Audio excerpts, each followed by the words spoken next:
Alright, so today we are putting an upgrade into the home gym. We're going to put some turf down. We're going to put some turf down today. So I'm going to put that over the top of the rubber padding. This is all trial and error, so I'm going to use a adhesive glue. Maybe use some staples, but I don't want to use the staples because I want to be able to walk around barefoot on this. So we're gonna set up and get cleaning.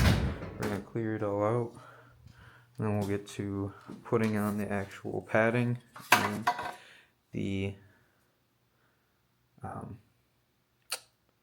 turf. So we'll see how it goes. So I've been waiting to tackle this DIY for forever. Installing turf in my home gym, yes, in an apartment. If you've been looking for something or thinking about something that adds to your home gym or about adding turf, but you don't want to destroy your floors or get in trouble with your landlord, then this could be the perfect method for you. And trust me, if I can do it myself, then you can too. So let's get into it.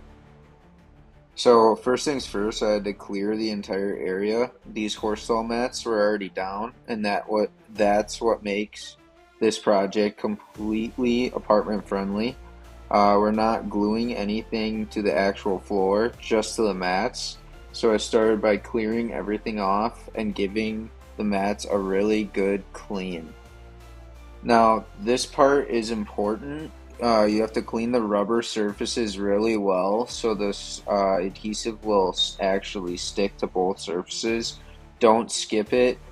Future you will thank you. So next up was the carpet padding, and let me tell you, the game changer.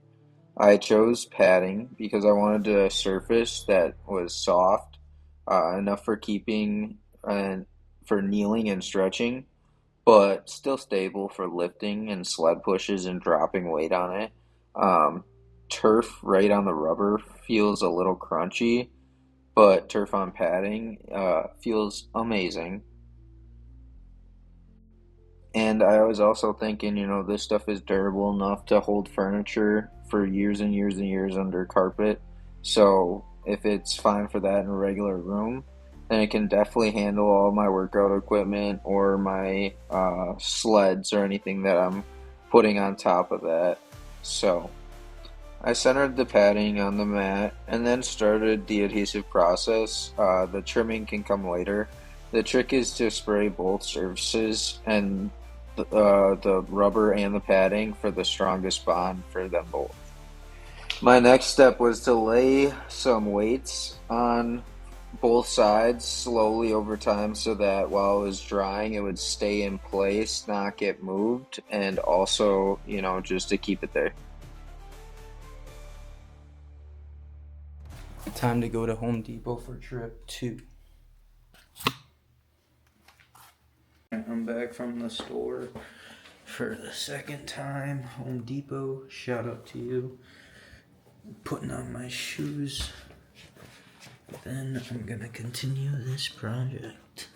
Alright, time to go outside. You want to leave about 2 hour window in between when you put the turf or when you put the padding down. Let it dry for about 2 hours, then you want to put the turf down and then let that dry for 2 hours. So once the padding dried after my Home Depot run, it was time for the turf. I repeated the exact same process of adhesive on both sides, pressed it together with weight on top, and then let it dry for a couple of hours. Alright, then later on came a part that almost broke me, trimming the excess turf. Once both the turf and the padding was dried and placed on the matting, I had to come back through with the regular pair of scissors and try and trim the excess of the turf so that it was trim or flush with the sides of the mat. Please, please, please learn from my mistakes. and get a big heavy duty like tin snips or carpet scissors. I use a regular Milwaukee scissors, and I swear it added 10 years to my life. It was horrible, and my forearms still feel it. So, do yourself a favor and definitely get something a little bit more heavy duty.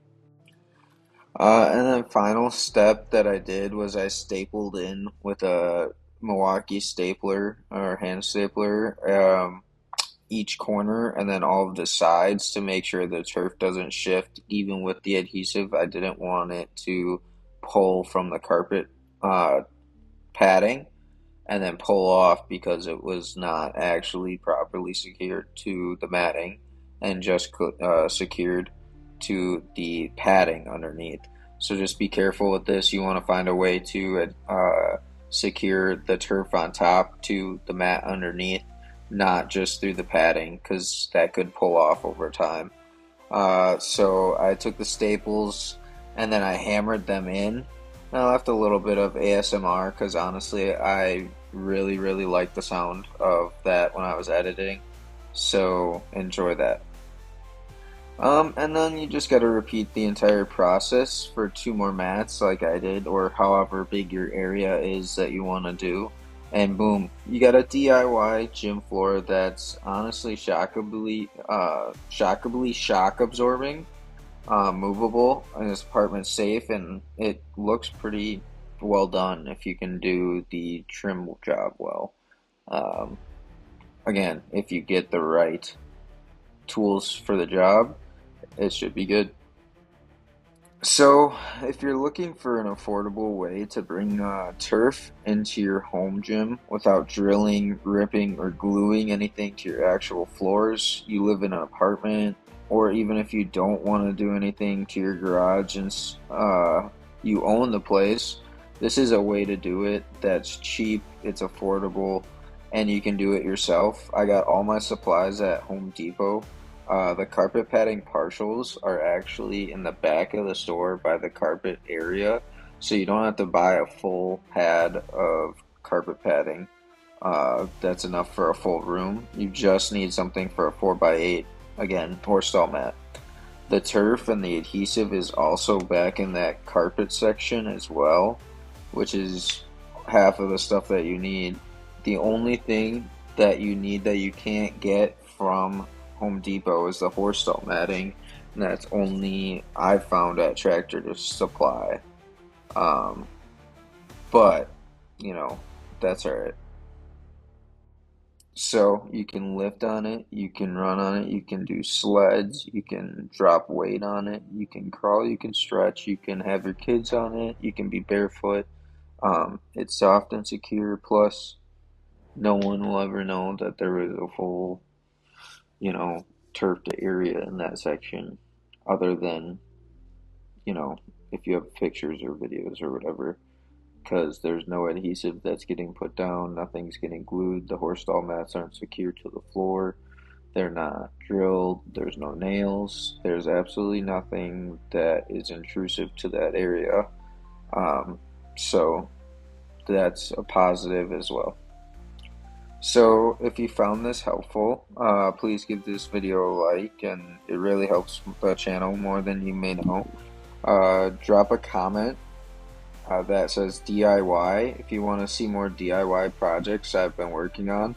I have a bunch more in the queue, but if you're really interested in these DIY videos, I can drop them earlier than some of my weight loss content and my lifting content.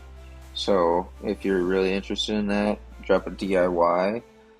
If you know someone who wants a home gym upgrade on a budget or has a home gym, share this video with them and let's spread the DIY knowledge. And of course, hit that subscribe button. I've got so many more DIY ideas, home gym ideas, and apartment friendly hacks coming your way, and you don't want to miss out on them.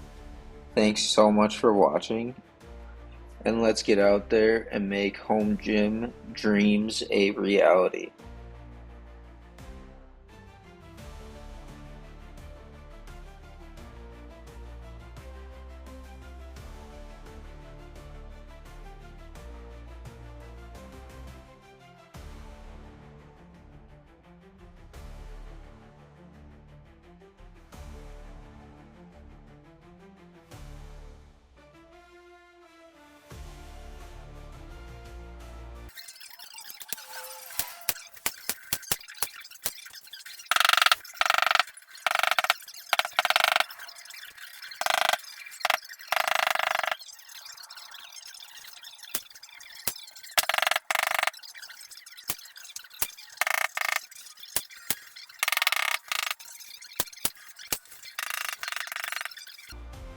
And that's the first video dropped on this new series of home gym DIYs. This is a easy, chill, first project to get done that really changes the environment of your home gym and allows you to do a lot more stuff more comfortably.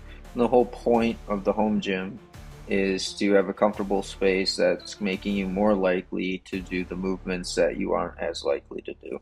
So, thanks for watching. Lastly, I put this video at 10x speed versus all the other ones at 5. Cutting this took forever, and get a good vacuum because it will clog up your vacuum with all the excess that you cut off. So, be safe, do great things, and remember it's a great day to have a great day.